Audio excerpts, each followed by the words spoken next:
Rezeki akan didapatkan bagi mereka yang memuliakan Tuhannya dan membahagiakan makhluk ciptaannya. Assalamualaikum warahmatullahi wabarakatuh. Jumpa lagi di program Baca Buku Bersama Kajian Magnet Rezeki. Alhamdulillah, bagaimana kabarnya teman-teman semua?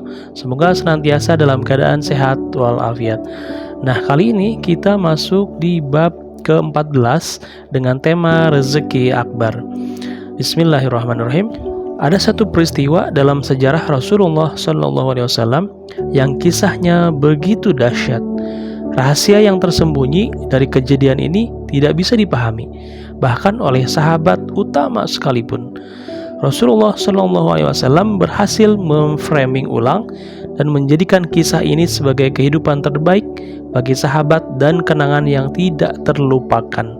Bahkan Allah Subhanahu wa Ta'ala mengabadikan kejadian ini dalam Al-Quran surah At-Taubah ayat 25. A'udzubillahi minasyaitonirrajim. Laqad nasarakumullahu fi mawatin katsiratin wa yawma Hunain idz a'jabatkum kathratukum ankum syai'an wa dhaqat 'alaikumul ard bima rahabat thumma wallaitum mudbirin. Sesungguhnya Allah telah menolong kamu, hai para mukminin, di medan peperangan yang banyak. Dan ingatlah peperangan Hunain, yaitu di waktu kamu menjadi congkak karena banyaknya jumlahmu. Maka jumlah yang banyak itu tidak memberi manfaat kepadamu sedikit pun. Dan bumi yang luas itu telah terasa sempit olehmu. Kemudian kamu lari ke belakang dengan bercerai-berai. Pada saat itu Rasulullah SAW berangkat dari Madinah dan ingin membebaskan kota Mekah. Ketika mendengar hal itu, ada beberapa kaum yang sibuk. Ada yang sibuk mempersiapkan diri dengan pasukannya. Ada juga yang sibuk untuk menyerah karena Rasulullah SAW berangkat dengan kekuatan pasukannya yang banyak saat itu. Akhirnya terjadilah peristiwa yang sangat membanggakan, yaitu Fathul Mekah.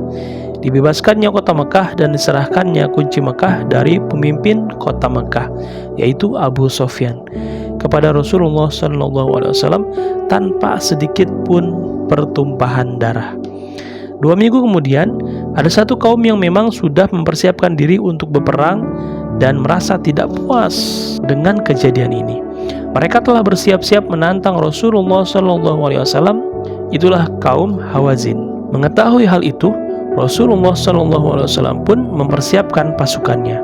Terkumpullah 10.000 sahabat dari Madinah dan 2.000 sahabat dari kota Mekah yang baru masuk Islam.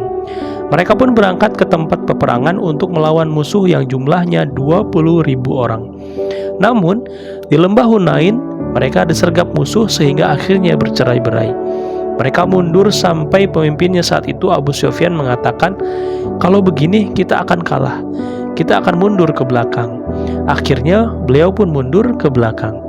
Ali bin Abi Thalib radhiyallahu an kemudian ditugaskan Rasulullah SAW untuk mengatur para sahabat yang masih ada. Beliau pun meminta kepada Rasulullah SAW agar menyemangati mereka.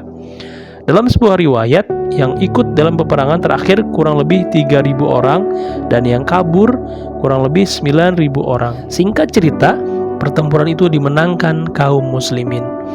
Setelah menang, Rasulullah SAW mengambil semua harta rampasan perang. Ada 6.000 tawanan, 40.000 ekor unta, 24.000 ekor domba, serta berbagai macam emas dan perak. Tibalah saat untuk membagikan harta rampasan perang. Logika manusia berpikir bahwa 3.000 orang yang menolong Rasulullah SAW di akhir ini yang paling pantas mendapatkan harta rampasan perang. Tapi ternyata kejadiannya berbalik.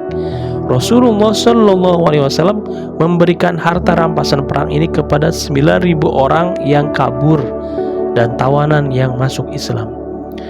Tapi bagi 3.000 orang ini, sebagian diberikan, sebagian tidak diberikan. Dalam riwayat, yang tidak diberi harta rampasan perang kurang lebih 300 orang. Sedikit pun tidak, padahal Abu Sufyan yang kabur saja diberi. Singkat cerita, 300 orang itu tidak mengerti logika berpikir Rasulullah SAW. Mereka mulai membicarakan Rasulullah SAW. Mereka mulai curiga pada Rasulullah SAW. Mereka pun menyendiri agak jauh saat pembagian harta rampasan perang. Rasulullah Shallallahu Alaihi Wasallam melihat mereka dan kemudian mengumpulkannya di satu tempat yang sekarang menjadi Masjid Ji'ronah. Rasulullah Shallallahu Alaihi Wasallam kemudian berkhutbah dengan khutbah yang tidak akan pernah sedikit pun dilupakan para sahabat saat itu. Apakah khutbah Rasulullah Shallallahu Alaihi Wasallam? Seperti ini: wahai kaum Ansor, pembicaraan apa ini yang sampai kepadaku dari kalian? Kaum Ansor terdiam, tidak mampu menjawab. Beliau Shallallahu Alaihi Wasallam melanjutkan sabdanya, wahai kaum Ansor, apakah kalian tidak rela orang-orang itu pergi dengan membawa dunia, sementara kalian pulang membawa serta Nabi Muhammad Shallallahu Alaihi Wasallam ke rumah-rumah kalian? Mereka menjawab, tentu kami rela, wahai Rasulullah. Perawi mengatakan Rasulullah Shallallahu Alaihi Wasallam bersabda, seandainya manusia menempuh satu lembah, sementara kaum Ansor menempuh syib atau jalan atau celah di antara dua pegunungan, maka pasti saya akan mengikuti jalan yang ditempuh kaum Ansor. Menangislah semuanya, air mata mereka menetes sampai ke jenggot. Lalu mereka berkata kepada Rasul, kami rela Rasulullah SAW menjadi bagian kami. Mereka pun tenang, dan 300 orang itu pun pulang ke Madinah dengan bahagia karena dijamin oleh Rasulullah SAW. Keduanya sama-sama bahagia, baik yang mendapat harta rampasan perang maupun yang tidak dapat. Akan tetapi, kebahagiaan yang mereka rasakan berbeda. Apa bedanya?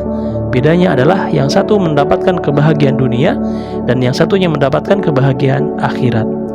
Semoga kita mampu mengikuti cara Rasulullah SAW dalam berdakwah. Nah, pelajaran yang bisa kita ambil dari kisah ini adalah bahwa rezeki itu ada dua, yaitu rizqul asghar atau rezeki kecil yang berupa kehidupan dunia, dan rizqul akbar, rezeki besar yang berupa syurga dan ridha Allah Subhanahu wa Ta'ala. Semoga kita bisa sampai ke derajat orang-orang yang menikmati rizqul akbar, yaitu berupa syurga dan ridha Allah Subhanahu wa Ta'ala. Masya Allah, luar biasa. Alhamdulillah, buku kajian Magnet Rezeki bab 14 sudah kita selesaikan dengan tema rezeki akbar. Apa itu rezeki akbar? Yaitu surganya Allah Subhanahu wa Ta'ala dan ridhonya. Mudah-mudahan kita semua bisa menggapai ridha Allah Subhanahu wa Ta'ala dengan berbekal iman dan takwa di dunia ini, ya, sehingga kita bisa bahagia di dunia dan juga akhirat. Ini kiranya yang bisa disampaikan pada malam hari ini. Terima kasih sudah bergabung di dalam program Baca Buku Bersama Kajian Magnet Rezeki. Semoga bermanfaat dan salam sehat dan sukses selalu. Wassalamualaikum warahmatullahi wabarakatuh.